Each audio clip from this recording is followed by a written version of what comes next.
Neurons initiate and conduct signals called nerve impulses. A nerve impulse is a wave of electrical fluctuation that travels along the neuron's plasma membrane. This is caused by the movement of certain ions. Outside the neuron's membrane is a high concentration of positive ions, mainly sodium ions. Few enter the cell because most of their channels through the neuron's plasma membrane are closed. However, some potassium channels are open, and a few of those ions pass through the membrane. Another factor is the sodium-potassium pump. This active mechanism in the plasma membrane transports 3 sodium ions out of the neuron and 2 potassium ions in. The result is an accumulation of positive ions outside the plasma membrane. Additionally, channels for transport of negative ions either do not exist or are closed. Chloride ions are essentially trapped outside the plasma membrane because they are repelled by protein anions inside the cell. Therefore, the only ions that can move efficiently through the membrane are the positive sodium and potassium ions. The membrane is then said to be polarized, and this is called the resting membrane potential. It is so named because there is potential electrical energy. The ions have the potential to move toward one another if they are allowed to cross the membrane. If this happens, electricity, or a nerve impulse, is generated.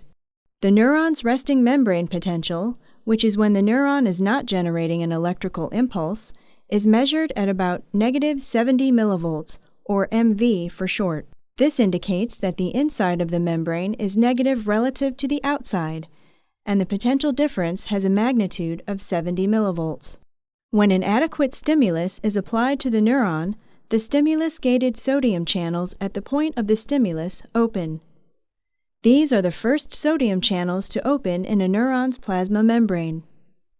Sodium rushes into the cell, reducing the membrane potential. This is called depolarization. The change in voltage progresses from -70 millivolts to 0 millivolts to +30 millivolts. If the magnitude of the depolarization surpasses a limit called the threshold potential, voltage-gated sodium channels are stimulated to open. Voltage-gated channels respond to voltage fluctuations, usually -50 to -60 millivolts. The opening of each channel stimulates the next channel to open, similar to tipping the first in a line of dominoes so that each falls one after another. The neuron is now conducting a nerve impulse down its membrane. Another term for nerve impulse is action potential. Because each action potential is an all-or-none phenomenon, the fluctuation in membrane potential moves forward down the entire length of the neuron's plasma membrane without decreasing in magnitude. Voltage-gated channels only open or close. However, voltage-gated channels have to repolarize to generate another impulse. The repolarization process is similar to setting up the fallen line of dominoes so they can be tipped over again. The time needed to repolarize is called the refractory period. Another impulse cannot be generated until the refractory period is complete. Voltage-gated potassium ion channels are also triggered by the threshold stimulus, but they are slower to respond. Once these channels open, potassium ions rapidly diffuse out of the cell because of the concentration gradient and because they are repelled by the now positive interior. The potassium channels stay open longer, causing brief hyperpolarization.